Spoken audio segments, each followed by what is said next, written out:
Para quem não me conhece, prazer, meu nome é Miguel Veronese. Pela graça e pela misericórdia de Deus, eu serei um futuro pastor da Igreja Adventista do Sétimo Dia.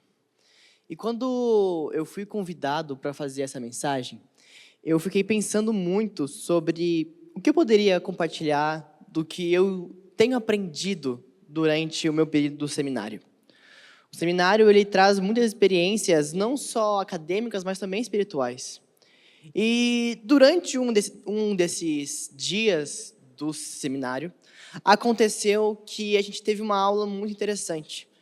Uma aula que me marcou profundamente, só que marcou de uma forma um pouco triste. Me incomodou muito. E essa realidade não é só a minha, também pode ser a sua. Nesse momento, eu gostaria que vocês acompanhassem comigo. Abram suas Bíblias no livro de Oséias. O livro de Oséias se encontra ali no Antigo Testamento. Ele está logo após o livro de Daniel.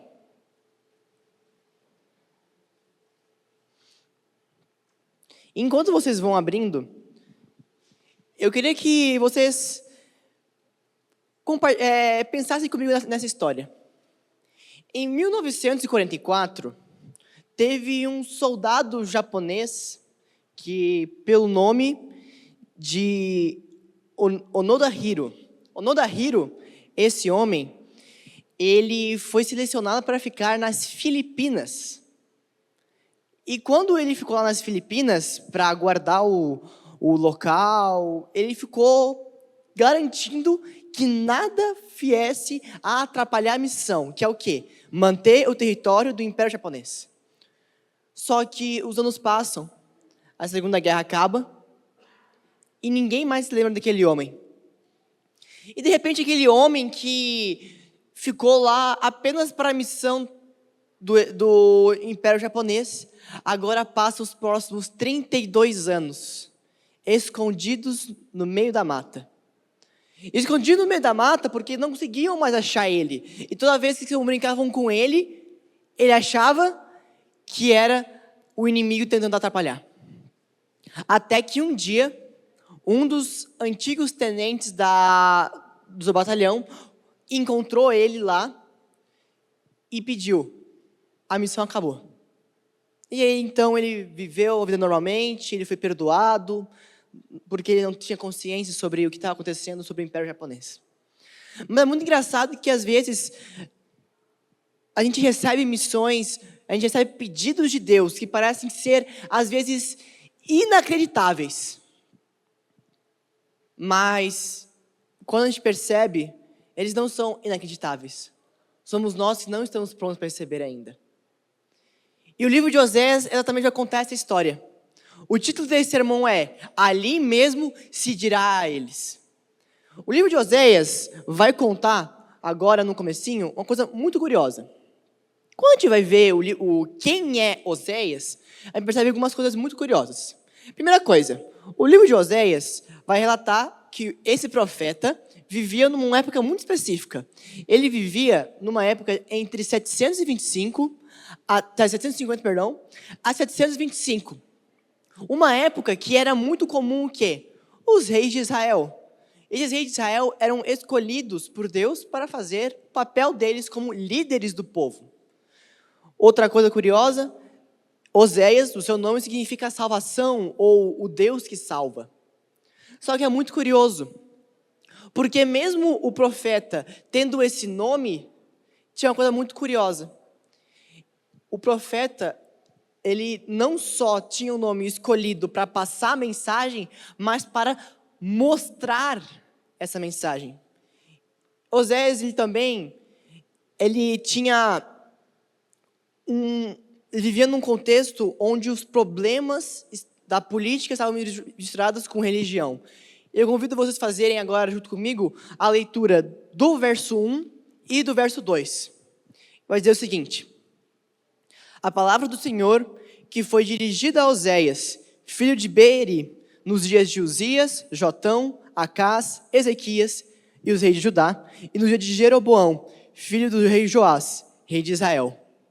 E agora o curioso. Agora, o versículo 2. Quando pela primeira vez falou o Senhor por intermédio de Oséias, então o Senhor disse: vai, pegue uma mulher da prostituição e você terá filhos da prostituição, porque a terra se prostituiu, desviando-se do Senhor. Então a primeira coisa que a gente percebe é o quê? Deus, ele fala o seguinte: Oséias, vá lá, pega uma prostituta e casa com ela. Você não vai só casar com ela, você vai ter filhos com ela. E aí, eu imaginando Oséias, eu fico, isso não pode ser de Deus.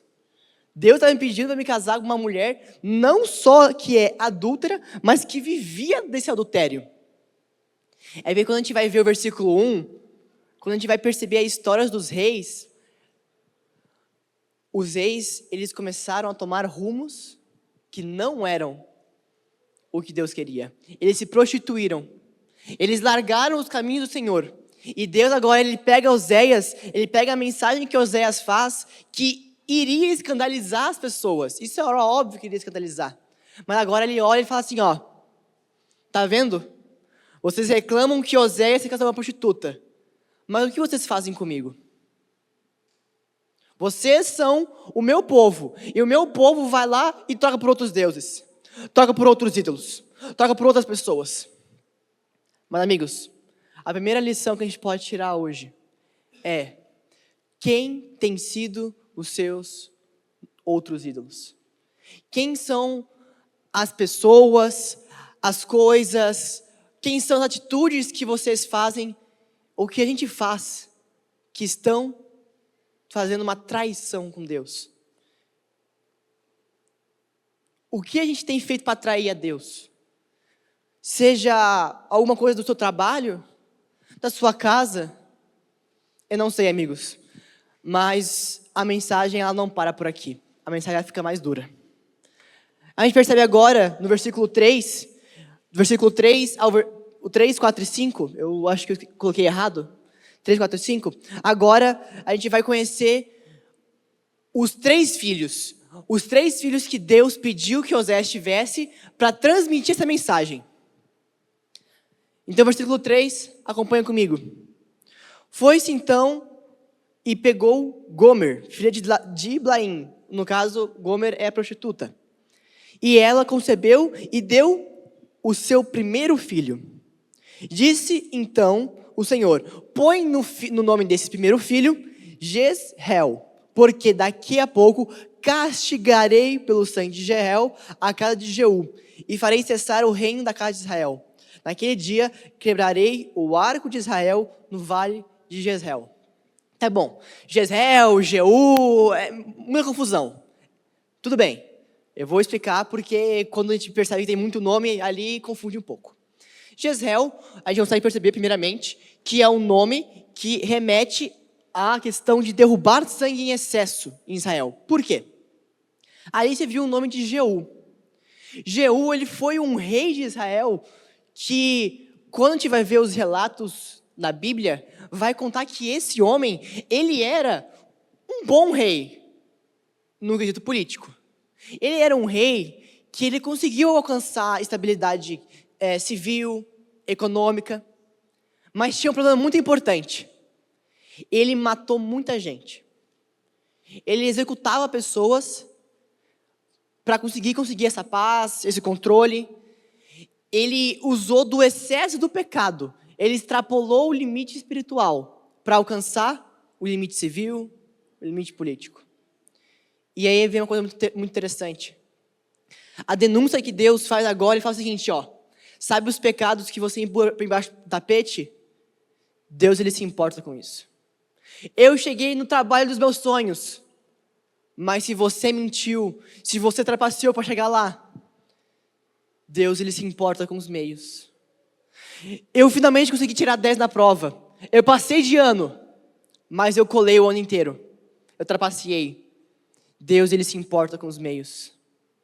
A minha família finalmente não dá problema, mas ela só tem traumas de violência, de ódio.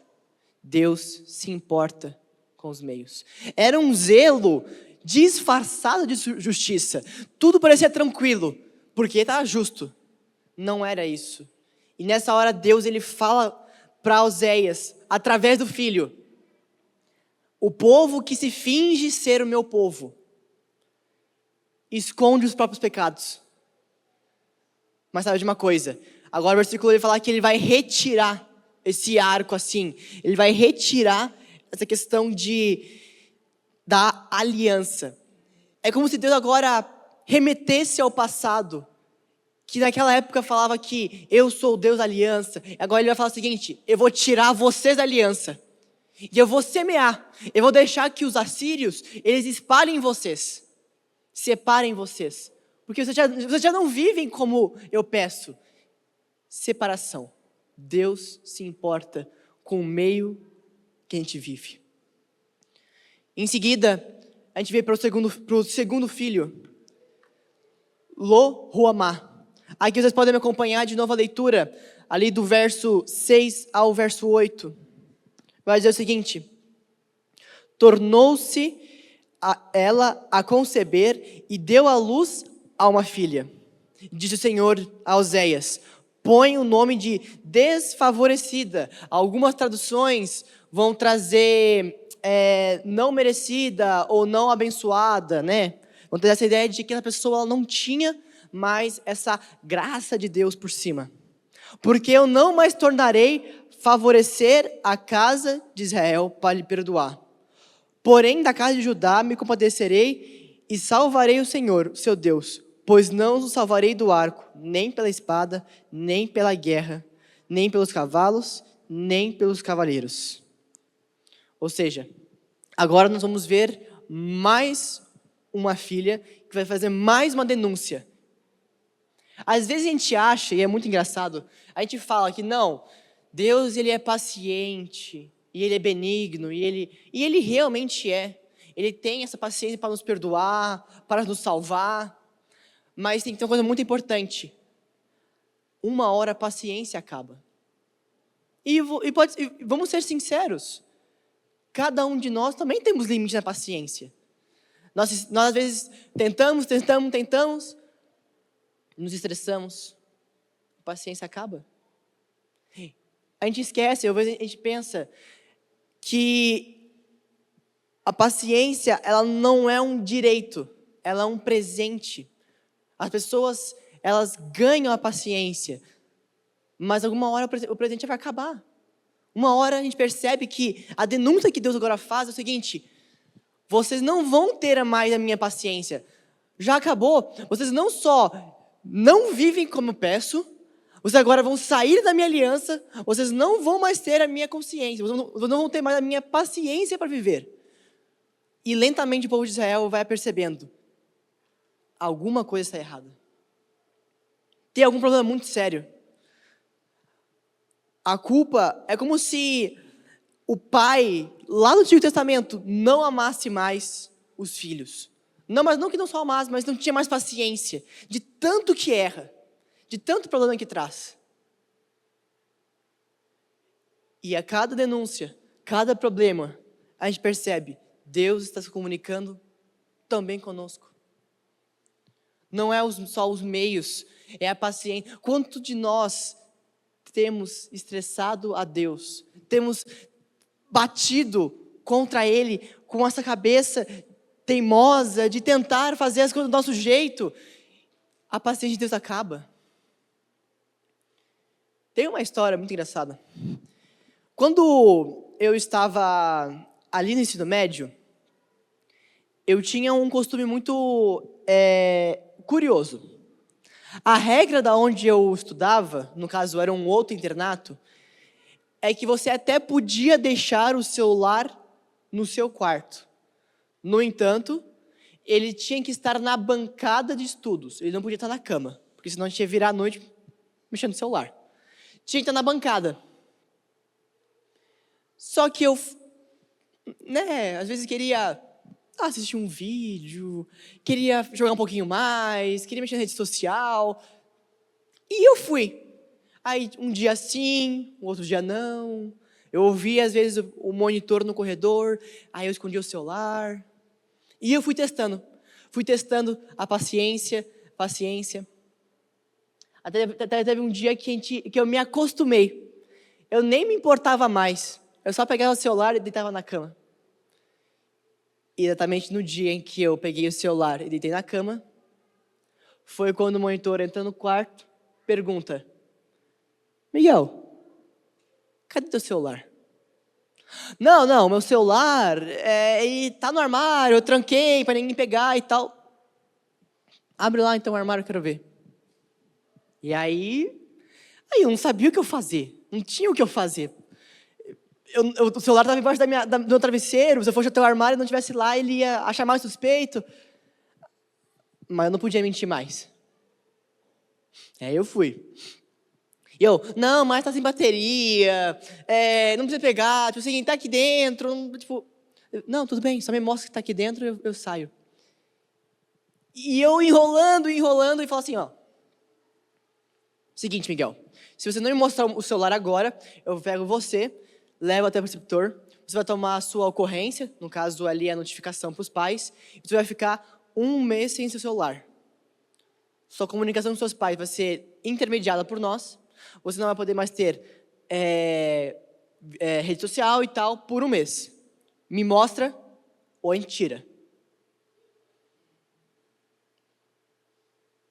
Tá bom. Daí eu fui lá, abri o armário, não tinha nada.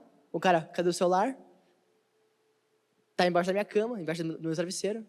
Ele foi lá, me levou para a preceptoria, tomei a notificação, perdi o celular por 1 mês. Aí quando eu fui pegar meu celular de volta, o bobão aqui tinha VPN. VPN, para quem não conhece, é um aplicativo que, dependendo de como você utiliza, ele pode burlar os sistemas de internet do local. Então, vamos supor, o local proíbe que você consiga acessar rede social de tal a tal horário. O VPN, ele libera, ele quebra esse limite. Descobriram que eu tinha VPN, eu não fiquei só 1 mês, eu fiquei 6 meses sem celular. A paciência uma hora acaba. E aí a gente só percebe que a paciência acaba quando a consequência vem. E agora Deus vai trazer a consequência. O terceiro filho, agora eu quero que você acompanhe comigo também, e essa é a parte mais dura da mensagem. É nessa hora que Deus, ele olha, no versículo 9, vai dizer o seguinte: Disse o Senhor a Oséias: põe-lhe o nome de não meu povo, porque vocês não são meu povo, nem eu serei o vosso Deus. É muito curioso, sabe por quê? Talvez a gente não consiga entender completamente, mas é como se Deus chegasse em você e falasse agora, é o seguinte, você não faz parte da minha igreja, você não faz parte do meu povo, você não é mais alguém que eu conheço. Deus, ele chega em você e fala isso. E é muito sério, porque essa frase, esse relato, está totalmente ligado a Êxodo. Não precisa abrir a Bíblia, porque pode ficar meio difícil de achar, e é só um versículo. Êxodo, no capítulo 6, o verso 7 vai dizer o seguinte: Tomar-vos-ei para o meu povo, e eu serei o vosso Deus, e sabereis que eu sou o Senhor, e que vos tiro debaixo do Egito. Nessa hora, Deus, ele pega a promessa que estava lá no Antigo Testamento, lá do povo de Israel, saindo do Egito, e fala: vocês não fazem mais parte dessa promessa. Vocês tiraram a paciência, vocês esconderam seus pecados, vocês adulteraram tanto comigo, vocês não são mais o meu povo. E muitos de nós, ou melhor, dessas pessoas, na época de Oséias, iam nas sinagogas, frequentavam os pequenos grupos, as células, eles participavam das reuniões espirituais, mas Deus, ele fala: vocês não serão o meu povo.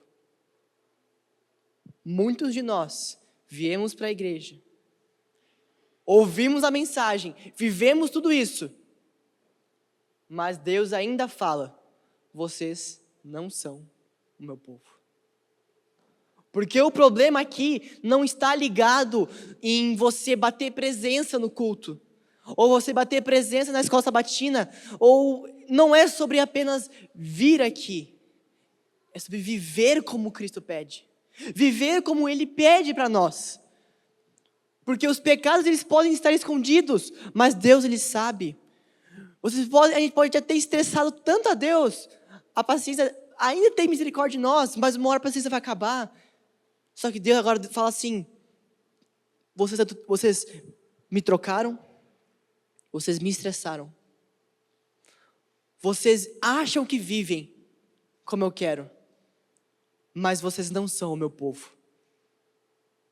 E isso é duro porque o povo de Israel, ele se achava o receptor da mensagem do verdadeiro Deus. E agora vocês não são meu povo, é como se toda a identidade daqueles judeus sumisse. É como se hoje vocês simplesmente parassem de ter a certeza de que Deus amasse vocês. E isso dói pensar que isso poderia acontecer. Mas Deus ele é claro: vocês não são o meu povo. Mas amigos, a mensagem ela não acaba aqui.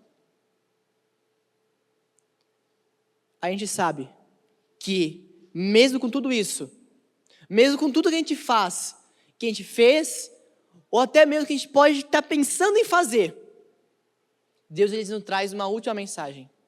Eu gostaria que vocês lessem comigo o versículo 10 e o versículo 11, porque ali mesmo se dirá a eles: vocês não serão mais chamados de meu povo, mas agora serão filhos.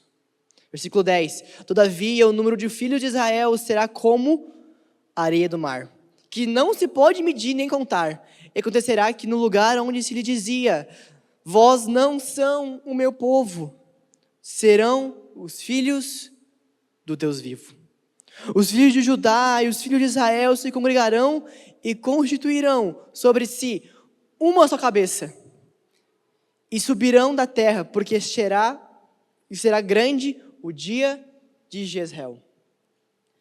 Agora Deus ele fala para a gente: vocês não são mais o meu povo, mesmo por tudo que vocês fizeram, vocês vão largar, vocês vão se separar, mas depois de um tempo, vocês serão chamados de meus filhos, e esses meus filhos terão uma só cabeça. Naquela época, era claro, essa cabeça era o Messias, e hoje nós sabemos que essa cabeça é Cristo. Por causa de uma pessoa, nós podemos entender verdadeiramente. Nós podemos não apenas ser servos, não apenas ser o povo, aquele que vive porque nasceu por causa disso, mas agora porque escolhe ser filho. Porque o filho, ele obedece o pai. O filho, ele entende a autoridade e mesmo errando, ele busca querer ser melhor. Agora Deus, ele olha e fala: vocês não são. Ali mesmo, Deus ele aponta, é ali mesmo, agora nesse momento em que todo o caos, toda a desgraça que foi dita para trás, todos os problemas, todas as denúncias de pecado através dos filhos de Oséias, agora Deus ele vai falar assim, e a partir dali mesmo, depois de tudo isso, vocês serão os meus filhos. Eu queria mostrar um outro versículo, e agora eu gostaria que vocês viessem junto comigo, livro de Gálatas. Gálatas está no Novo Testamento, está depois do livro de 2 Coríntios. E Paulo, tendo também essa ideia principal do texto, ele olha e aponta claramente para Gálatas, capítulo 4, no versículo 7. Nesse momento, ele olha, ele vê a relação do passado que se tinha de povo e de filho e escreve esse trecho. Eu vou ler só o final do trecho, obviamente, porque é um capítulo inteiro, mas vamos ler somente o 7 para vocês entenderem. De sorte, versículo 7, de sorte que já não és escravo, porém filho. Sendo filho também, herdeiros de Deus. Agora, nós tornamos parte da herança. Nós agora podemos estar junto com o que Deus promete. Mas, ainda assim, os problemas não foram apagados da existência. Ainda existe a memória do nosso erro. Ainda existe o problema do nosso pecado. Ainda existe a questão de nós trairmos a Deus. Isso é fato. Quando nós vamos para casa e nós decidimos escolher outras coisas em vez de priorizar a Deus. Quando a gente acorda de manhã e em vez de abrir a Bíblia, a gente abre o celular. Em vez de nós fazermos um culto com família, nós decidimos fazer a gente está com pressa, não tem tempo de fazer, deixa para depois. Quando a gente tem a oportunidade de no fim de semana se congregar entre os irmãos, a gente decide, vamos ficar em casa, está muito cansado hoje. Deus agora ele faz um convite. O filho, ele sempre volta ao pai quando ele precisa de ajuda. Eu não sou pai, então vocês que têm filhos têm autoridade para dizer. O filho, ele volta quando ele precisa de ajuda. Quando ele precisa de algo, ele encontra o pai de volta. Ele pode até tentar fingir que não fez, então ele tenta mentir, mas no coração ainda ele mostra que ele precisa da ajuda. Ele precisa desse contato de volta com o Senhor. Quando a gente percebe que ali naquele local existe uma mudança de vida, essa mudança também é para cada um de nós hoje. Hoje mesmo você pode deixar de ser do povo e ser filho de Deus. Você pode deixar de viver a vida errada e agora aceitar essa nova herança, a herança do amor.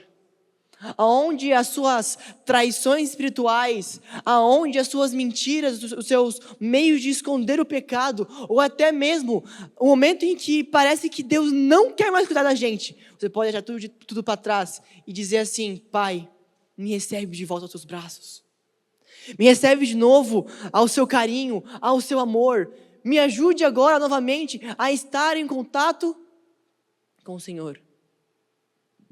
Eu queria ir para a conclusão e concluir esse sermão trazendo algumas coisas muito importantes. E eu separei ali em tópicos. Não é apenas um profeta se casando com uma prostituta. A gente leu o capítulo 1 de Oséias, viu que o livro de Oséias é um livro excelente, recomendo a leitura, busque fazer a meditação dele. Talvez seja um pouco difícil, mas por conta de vários nomes do Antigo Testamento, mas pesquisem, estudem, vai ser gostoso. Não é apenas, mas a mensagem principal, não é um profeta que se casa com uma prostituta apenas. Não é um homem que teve 3 filhos. É sobre como nós fugimos do amor de Deus. A gente às vezes acha loucura. Como é que Deus pede para um profeta casar com uma prostituta? Como é que isso tem sentido?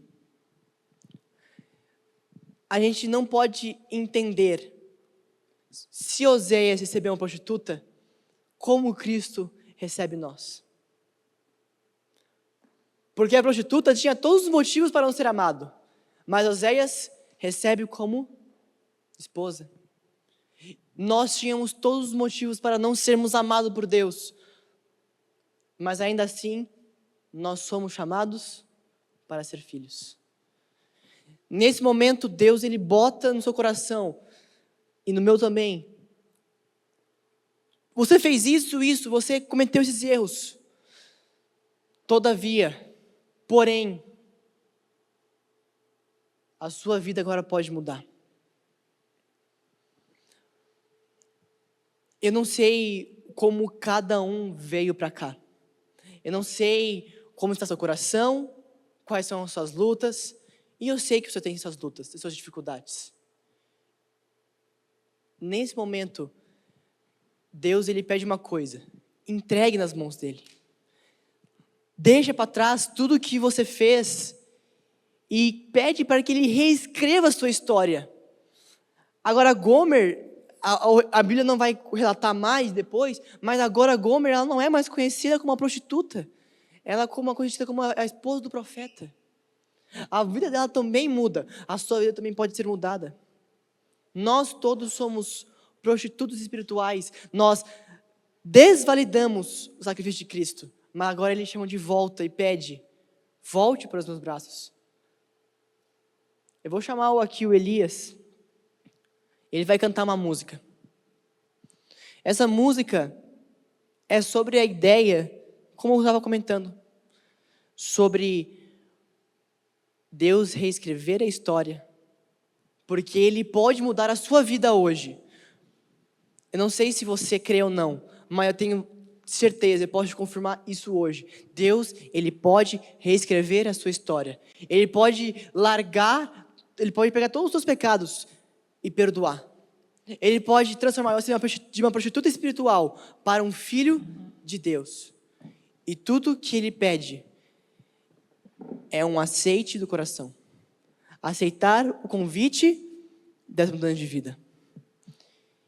Enquanto Ele estiver cantando, medite sobre a letra. E no final, eu quero fazer uma oração para encerrar com vocês.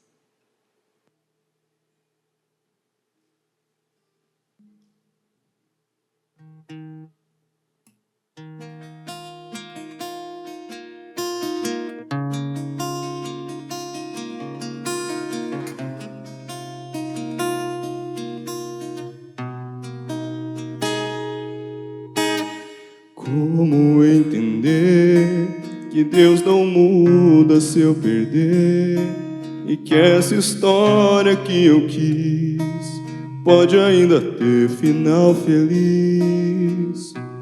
Como aceitar que a minha vida tem valor, se o Deus que eu nem posso ver se importa com o que eu desejo ser? Porque tudo que eu quero me corrompe, e que nada me faz forte, me levante. Meu Deus,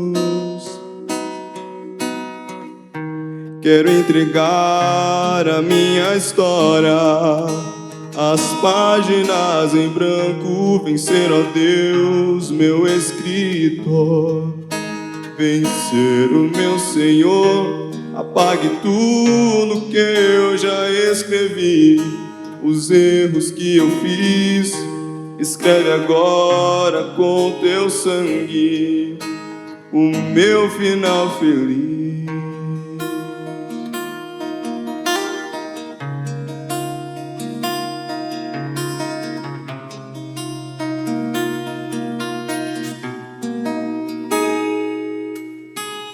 Um rabisco sou, à espera de um escritor, juntando versos tão vazios, formando uma história de amor.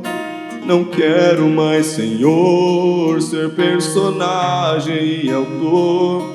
Quero deixar-me escrever, cada palavra tua quero ser. Porque tudo que eu quero me corrompe, e que nada me faz forte, me levante. Meu Deus, quero entregar a minha história, as páginas em branco, vencer, ó Deus, meu escritor. Vencer, o meu Senhor, apague tudo que eu já escrevi, os erros que eu fiz, escreve agora com teu sangue o meu final feliz. Para que o mundo veja o teu amor em mim, em poesia possam ver o teu amor sem fim. Quero entregar a minha história, as páginas em branco, vencer a Deus, meu escritor. Vencer o meu Senhor, apague tudo que eu já escrevi. Os erros que eu fiz, escreve agora com teu sangue o meu final feliz.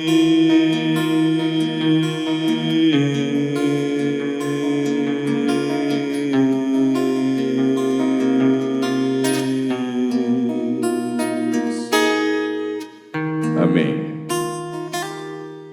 Eu peço que vocês fiquem em pé para a gente fazer uma oração. Oremos. Santíssimo Deus, amado Pai, Senhor, aqui há corações que pedem pelo perdão, que pedem, Senhor, para que a gente pare de trair ao Senhor, que a gente pare de escolher as coisas do mundo e escolha a sua verdade. E a gente pare de esconder nossos pecados, que a gente possa entregar em suas mãos para que sejam perdoados. Que pessoas aqui agora não querem mais sair da sua aliança, sair do seu compromisso e agora serem considerados filhos do Senhor. Ajude, Senhor. Nos ajude a cada momento a escolher o Senhor, a mudar de vida através do nosso coração entregue em suas mãos. E que o Senhor continue nos abençoando para que quando a única cabeça, Cristo Jesus, voltar à terra para nos buscar, que a gente possa agora viver eternamente como filhos do Senhor. Porque Ele mesmo, o Senhor, muda nosso título de povo para herdeiros do seu amor.